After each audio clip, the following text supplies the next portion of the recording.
welcome back. Today on Learning Calculus with Miss Den, we are going to cover the last thing you ever have to know. I mean, obviously for this class, there are other things that will come up that we might sprinkle in as we review, but this is it for series. So that's really exciting that this will be the end. Oh my gosh, I have a new little thingy down here so I can put stickers. Smiley face sticker. Oh my gosh, that's amazing. Okay, wow. I don't even know what to do with myself now. Wow. Okay, so this last test is called the alternating series test.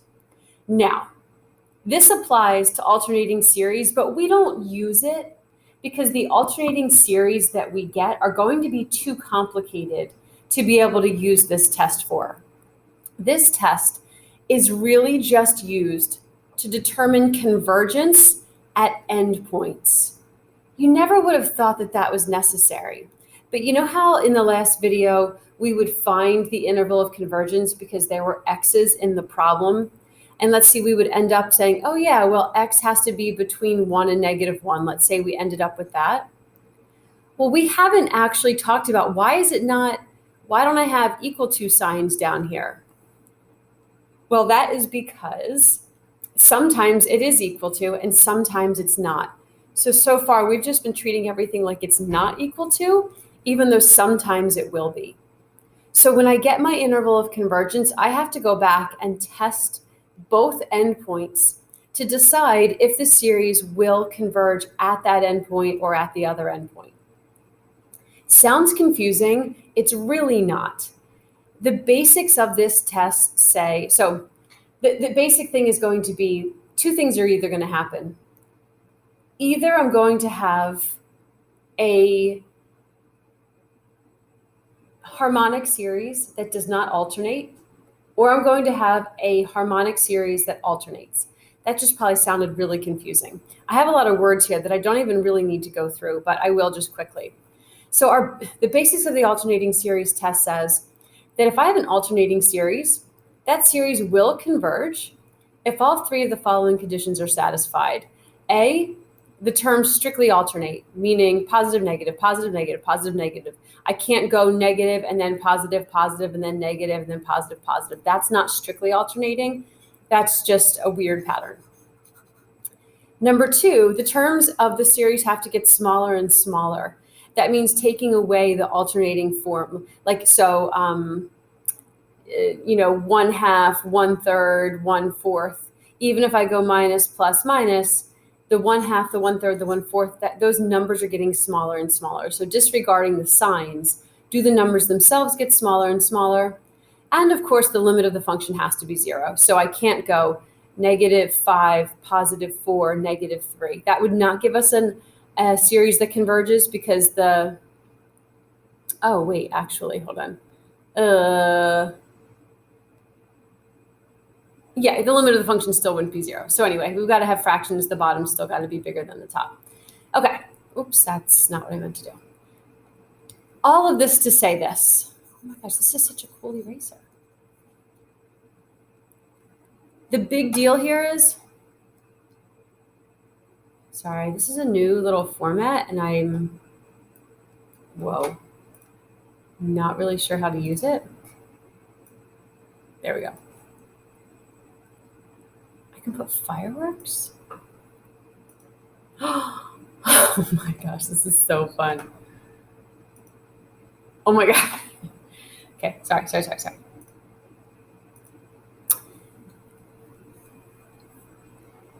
Here's basically the deal.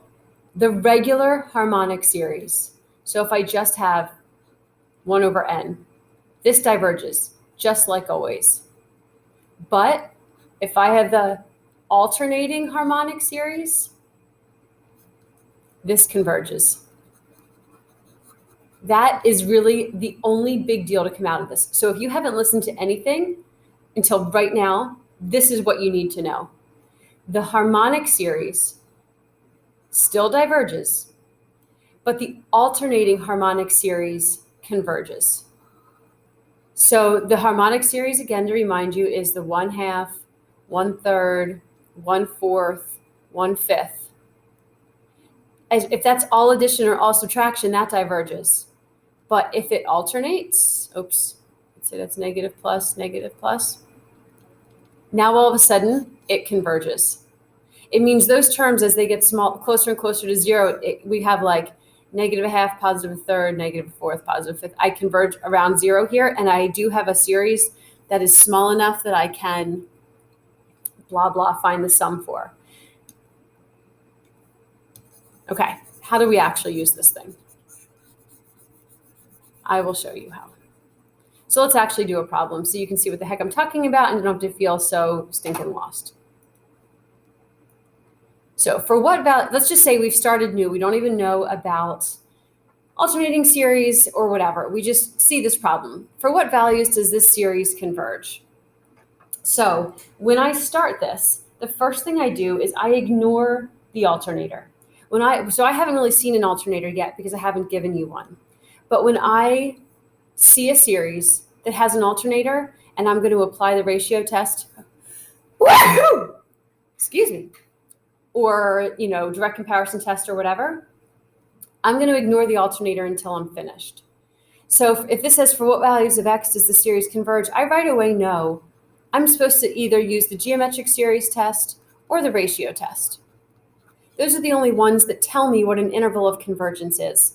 All the other tests just tell me whether a series converges or not, and I only have n's. This will tell me the geometric series test and the ratio test will tell me on what interval this converges because I'm going to have an x involved. So when I apply them, I don't use this. The reason why I don't use it is because both of these say the absolute value of the limit has to be less than 1, or the absolute value of the multiplier has to be less than 1. So that multiplier or that alternator isn't going to affect anything. So I don't actually have to use it when I'm using the tests. So now, which do I use, geometric or do I use ratio? Well, this is not a geometric series because not everything is raised to a power of n. If it were just the top, then I would use geometric, but that bottom means I have to use ratio. So I'm going to use the ratio test. So I'm going to look at the limit as n approaches infinity, and I'm going to replace all of my n's with n plus 1s, and I'm going to multiply by the reciprocal. I'm going to clean this up. I'm going to put like things over like things. We can distribute the 2.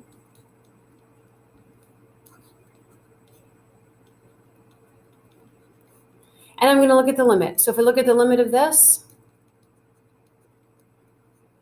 I'm going to have x to the second times, when I look at this is just going to go to 1. So my limit is going to be x squared.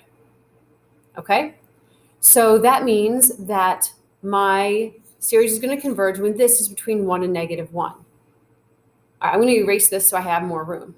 So what I've been told so far is that when x squared is between 1 and -1, this series will converge, which means that when x is between 1 and -1, if I kind of take the square root of both sides and I don't think a whole lot about the fact that I'm taking the square root of a negative, because it doesn't really matter, what I'm really doing is taking the absolute value of x squared is less than 1, and I'm square rooting both sides, and I'm getting that. So I know that this is going to converge when x is between 1 and -1. But what I have to do is test the endpoints so I can figure out if those should be equal to or if those should just be less thans. This is where the alternating series test is going to come in. So I'm going to test what happens at x equals 1, and I'm going to test what happens at x equals -1. Okay, so at x equals 1, I'm going to go to the series, and I'm going to plug in 1 for x and see what series I have left. So when x equals 1, my series will become -1 to the n plus 1 times 1 to the 2n over 2n. Okay, well, that is the series or the sum of -1 to the n plus 1 times 1 over 2n. The question is, does this converge or not? If this converges, then this is going to be included in the interval of convergence. If this diverges, one will not be included in the interval of convergence. So what is this? This is going to be an alternating series. That's why I have this as an alternator. This is the harmonic series with the 2 on the bottom, but who really cares? It behaves the same as the harmonic series. So because I have the alternating harmonic series, this converges. So therefore, this series will include, will include 1 in its interval of convergence. Now let's look at -1. At -1, the series becomes -1 to the n plus 1 times -1 to the 2n over 2n. Well, that's going to reduce to the same thing, because my -1 to the even power will become positive. So this will also converge by the alternating series test, because this is an alternating harmonic series. So in the series itself, this will be equal to. So my final answer for this is this. My final answer will have equal to signs on all of the ones and the -1. That's the only time this alternating series test matters. Oh, that's a lot of work for very little payoff. Let's look at the second one. So let's approach B again as if this is just a problem that we're seeing for the first time. We're going to have to look at the endpoints, but let's ignore that at first. Let's just do this as if we're doing it for the first time. This is going to work out differently, so it's worth watching. Okay, so maybe go through yourself and try this with the, let's see, we need ratio or geometric series test. Definitely not geometric series, because both things are not raised to the n, so I'm going to need ratio test. So by the ratio test, I'm going to look at the limit as n approaches infinity.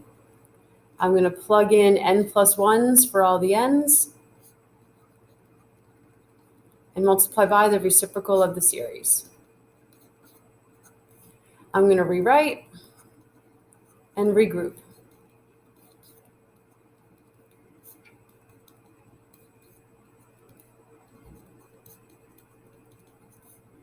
Okay, so this can get reduced. This is going to become x minus 3 to the first. This is going to become 1 when I look at the limit, so I'm going to get x minus 3. Okay, ratio series test says that that limit has to be between 1 and -1. So x has to be between 4 and -2. That, as of yesterday, would have been my final answer. But now I have to look and see, should these be less than, or should they be less than or equal to? So I have to test both endpoints. So now's when the only new thing happens. So far, nothing new has happened.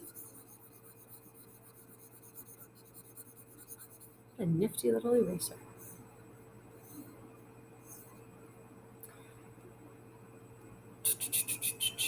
Okay, so let's test the endpoints. So we're going to see what's happening at x equals 4 and what's happening at x equals -2. We're going to see what the series looks like at those endpoints to see if the convergence holds for the endpoints or not. So we're going to plug those values into x. So at x equals 4, we're going to have the series 4 minus 3 to the n. So 1 to the n over 2n. Well, there's no alternator there. That's just the harmonic series that diverges. If there's no alternator, this power is a 1, that diverges. So therefore, at x equals 4, I am not going to have an equal to symbol. At x equals -2, I have the series, plug -2 in.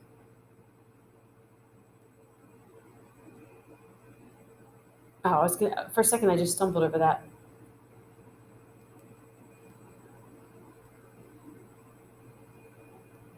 Did I mess up? Is it? Oh, I was like, this is weird. It's +2. Oh my gosh, sorry about that. So when I added a 3 to this, it's +2. I just, in my head, didn't do it and then felt confused. So sorry, I am looking at +2. Okay. Woof. Okay, so at positive 2, plug 2 in now. So now on the top, I have -1 to the n over 2n. Ooh, that's different. This is the harmonic series, but it's going to alternate. This is the alternating harmonic series, so this will converge. So again, this is called the harmonic series. It diverges. This is called the alternating harmonic series, and it converges.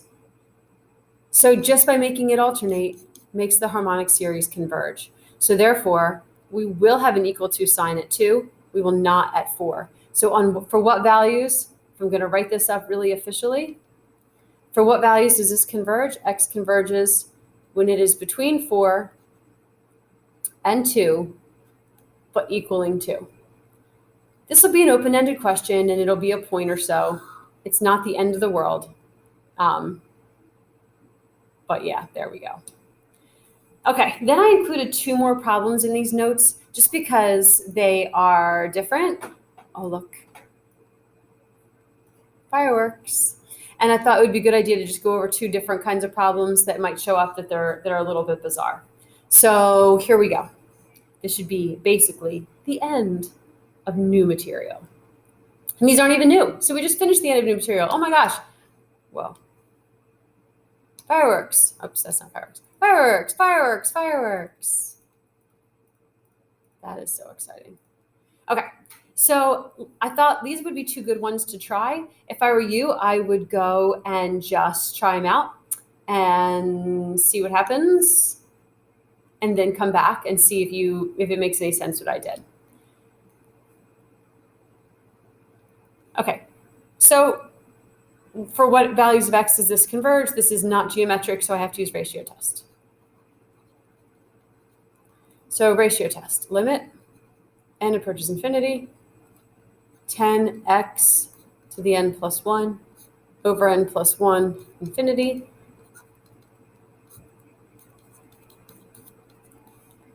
Rewrite.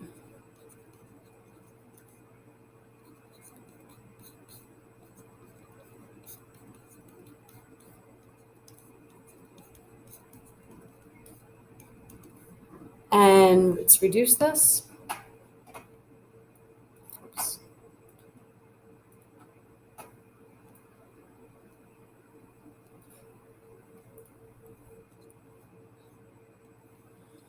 So this part is going to become 10x to the first times, oops.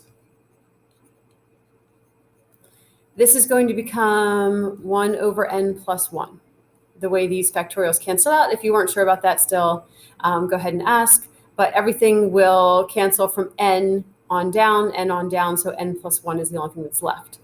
So I feel like I did this exact one already. Maybe I'm crazy and I didn't. I don't remember. Okay, so what's happening here? If n is going to infinity, well, this means this is always going to be 0. So that means this whole thing is always going to be 0. I don't even have to worry about the different values for x. This is going to equal 0 always. So for what values of x will this converge? It'll converge on all values of x. This will converge from negative infinity to infinity because my limit will be 0 all the time, no matter what x is. I feel like I did something similar in the notes last week, but oh well, here we saw another one. Okay, the really different one then is this last one. So go ahead and try this. Oops. I'm going to ratio test it. So this one is going to be really different in the end. N goes to infinity, so we're going to have n plus 1 factorial times x plus 1 to the n plus 1. And now I'm just going to make a fraction out of it because I don't have a fraction originally. Everything is already stacked. So let's see how this reduces. So I'm going to be left with an n plus 1 on the top and an x plus 1 on the bottom. So what happens as n goes to infinity? Well, as n goes to infinity, this is going to become infinity. So you would think this limit is going to be infinity. but there is one. Do I have this in the wrong spot? Oh, I do. It's because I have one thing wrong. What did I have wrong? This doesn't belong on the bottom. That belongs on the top. I just have x plus 1, right? If I subtract these exponents, I just have x plus 1 on the top. So sorry, if I look at this limit, as n plus 1, as n goes to infinity, this goes to infinity. So this limit is infinite, except this limit is going to be infinity at all values for x, except when x equals -1. When x equals -1, the limit will be 0. So this is kind of a weird thing. This is only going to converge when x is -1. It's the only time. When x is -1, then we're going to be fine. We're going to actually have a converging series. But if x is not -1, I'm going to have a diverging series. So if they said, what's the interval of convergence? The interval of convergence is just -1. It's going to be the only value for which this series converges. Otherwise, it will diverge all the time.